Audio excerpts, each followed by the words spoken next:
This is Eric Posable with Body Morph Pros. I'm here once again with big NPC competitor Kevin Cree. Kev, what's going on, buddy? Not much. Good to be here. So we're back at Quad's Gym. We last saw you, I don't know, about a month ago. It was right before Christmas. I remember that. Yeah, we were training some chest that day. So today we came back, wanted to do an arm workout. Got a lot of feedback from the last video. I think the biggest feedback I got was Kevin does not eat fast food 3 or 4 times a day. I'm here to dispel that myth. I've seen the man eat. He eats a lot of fast food, right? Yeah, I actually recently cut it out probably like 2 or 3 days ago. It's getting to be just too much or what? No, more money. Costs too much. So let's talk. So where's your big what do you like to do, Chipotle, or you're a burger guy? What's the choice? Well, when I'm trying to save money, usually I go to Wendy's and just get a double baconator, and I'll use that for like one meal, but that's if I'm trying to save money. So let's say you're not. Let's say you walk in, you're like, I'm going to eat, and I was buying you lunch. What would you order? I'd probably end up costing like $20. As I know, you're a lot like Juan Morel does that a lot. Juan Morel is known for kind of going to McDonald's and getting 3 double cheeseburgers, a couple orders of fries. He does a lot of like the 10,000 calorie cheat days or 20,000 calorie cheat days. Have you seen some of those videos? Yeah, I've seen some of those. Have you ever tried to rival that? Have you ever tried to top one of those? I've never. If I have the days that I do eat the most, I don't think I've counted anywhere over 9,000. I usually stop counting around that point because it doesn't really matter. I think people don't realize how that's a lot of calories. Like, I've had clients that are like, "Oh, I eat 5,000 calories," and then I write them a 5,000 calorie diet, and like, this is way more food than I'm eating. It's definitely not easy to eat. No. I mean, even if you're putting in shitty double cheeseburgers and stuff, if you're pushing in those calories, it's like you're not hungry for a while. And no, it's still hard to get down. Like, it doesn't taste any better. I'd rather eat diet food at that point. Because you're a big Chipotle guy too, right? Yeah. So what do we get at Chipotle? I'll usually get double beef, but they still don't give you enough food. You ask for extra rice, they give you extra rice, but it's still not enough. I saw Brendan Beckridge just did a, I don't know if it was a video or a photo, I don't remember, but he was at Chipotle and he got 2 burrito bowls with double meat in there for one sitting. Yeah. See, that's when it gets a bit ridiculous. Because then you're spending like $25 on burrito bowls. So we're back here today. We're doing some arm training. Like I said, it's been about a month since we've seen you. So we had Christmas kind of passed, and so did you. Also had a birthday, and you are officially what, 47? 25. I know. As much as people don't believe, yes, I just turned 25. I know. It cracks me up because I do follow you on Instagram, and I'll see the comments, and they have nothing else to pick on you about. Oh, I because know. you're bigger than they are. You lift more than they do, and so they're going to be, well, you don't look like you're 25. One thing that upsets them then is my age. Yeah, because they're 35 commenting on your pictures. Yeah. At that point, just why bother commenting? If that's Now, do you go back and forth with these guys, or do you just kind of let it be and laugh at it? I kind of just like say a joke and just let it go.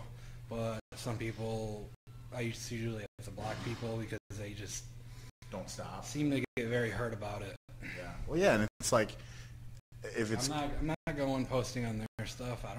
That doesn't bother me. I don't care what they're doing. Well, what do you got? Like 50,000 Instagram followers. I'm sure there's bound to be a few dickbags on there. Yeah, that's why you gotta block them. Yeah, you don't need 50,001, right?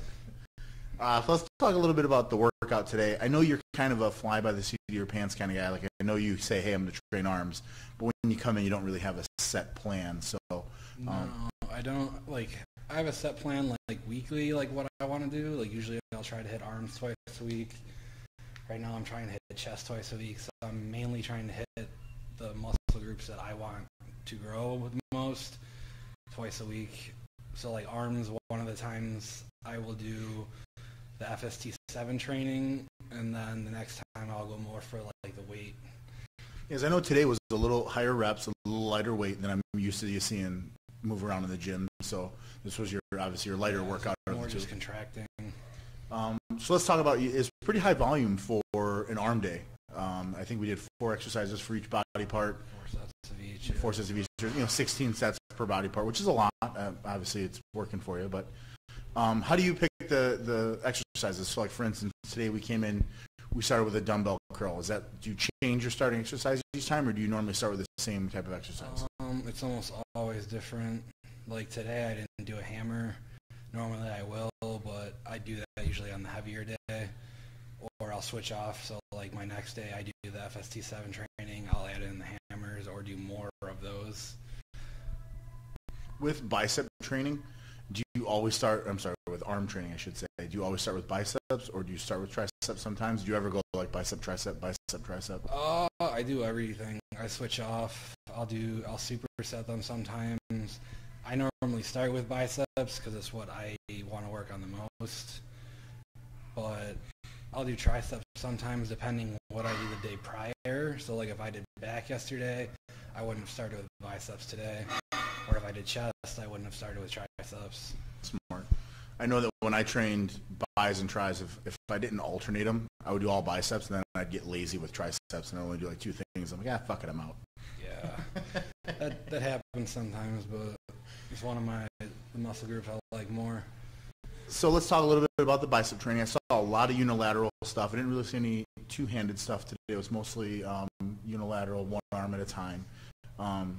By design, or just kind of that's just how it happened today?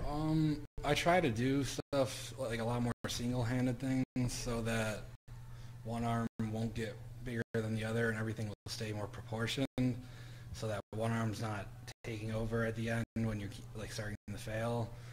I try to do that as much as I can, but for the weight you still needed to go do 2 arm things. So that's normally when I'll add those in. So let's talk a little bit. I know years ago playing hockey you had a shoulder injury. Does that restrict you on any of the arm stuff itself? Because I know it's when we did the overhead tricep extension, as people see in the video. I don't know if it's just because you're so damn big, or is it some shoulder impingement still that keeps you from being able to kind of get that arm all the way back?